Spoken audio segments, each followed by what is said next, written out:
Good morning to all my dear students. Welcome to online classes.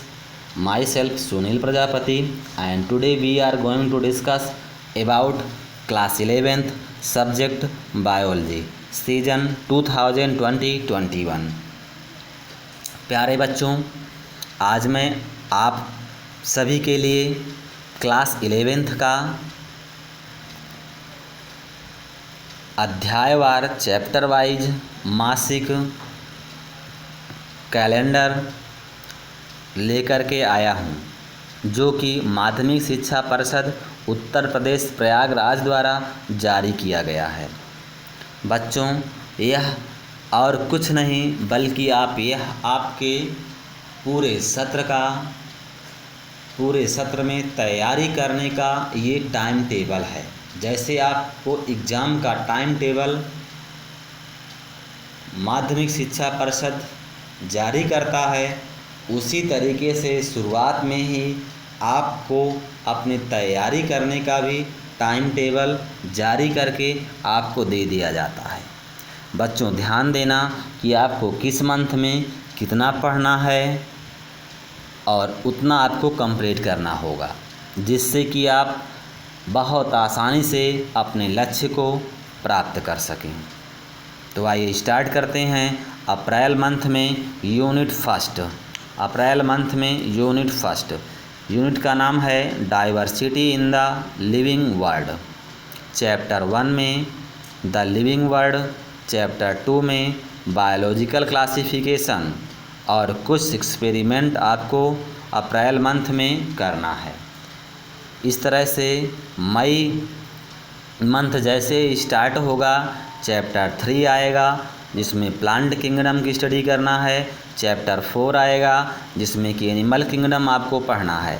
तो यह मई तक आपको इतना कंप्लीट कर लेना है। लास्ट मई के बाद आपको ग्रीष्मावकाश या समर वैकेशन मिलेगा और उसमें आपको होमवर्क जो भी दिए जाएं कंप्लीट करना है।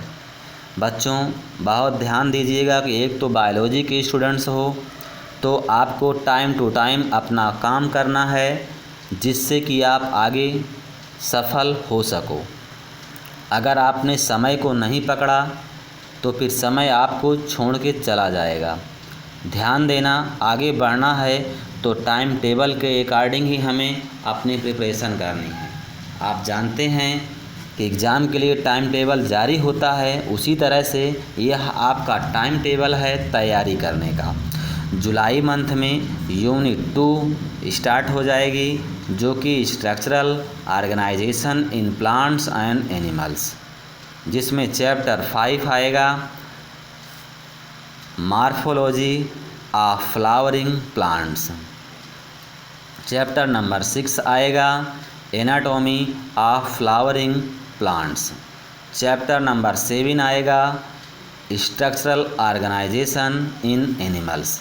इस तरह से यूनिट 2 आपकी कंप्लीट हो जाएगी। यूनिट 3 में सेल चैप्टर आएगा, जो कि structures and function. Unit 3 structure and function में चैप्टर 8 सेल, जिसे द यूनिट ऑफ लाइफ कहा गया है।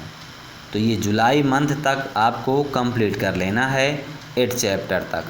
इसी तरह से अगस्त में chapter 9 biomolecules, chapter 10 cell cycle and cell division और इससे संबंधित कुछ एक्सपेरिमेंट्स आपको कर डालने हैं। सितंबर मंथ में अगस्त मंथ में चैप्टर 11 जो कि प्लांट फिजियोलॉजी स्टार्ट हो जाएगी और चैप्टर 11 ट्रांसपोर्ट इन प्लांट। ठीक है, अगस्त में ये भी यूनिट 4 भी स्टार्ट हो जाएगी। सितंबर मंथ में चैप्टर 12 जिसमें कि mineral nutrition, chapter 13 photosynthesis in higher plants, chapter 14 respiration in plants. तो इस सितंबर में आपको चैप्टर 14 तक कंप्लीट कर लेना है। उसके बाद हाफ ईयरली एग्ज़ाम के लिए रेडी हो जाना है। एग्ज़ाम देने से भागना नहीं है, बल्कि एग्ज़ाम को पास करना है, क्लियर करना है।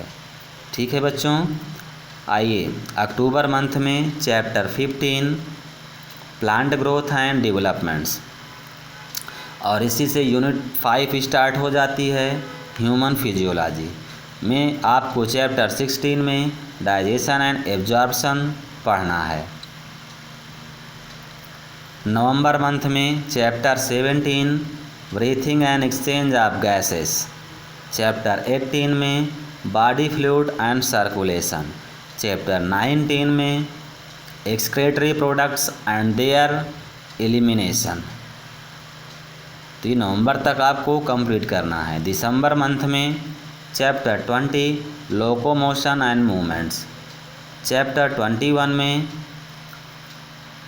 Neural control and coordination, chapter 22 में केमिकल कोऑर्डिनेशन एंड इंटीग्रेशन। इस तरह से दिसंबर तक आपका कोर्स कंप्लीट हो जाएगा। यदि आप पहले ही टाइम टेबल का पालन कर लिया तो आप बहुत अच्छे नंबर से अपने एग्ज़ाम क्लियर करोगे। और जनवरी में केवल रिवीजन होगा, जहाँ कहीं कुछ प्रॉब्लम्स आती है उसका सलूशन दिया जाएगा। और फरवरी में आपका होम एग्ज़ाम या एनुअल एग्ज़ाम्स करा करके उत्तर पुस्तिकाओं का मूल्यांकन करके आपको आपका रिज़ल्ट दे दिया जाएगा। Thank you so much, love you all.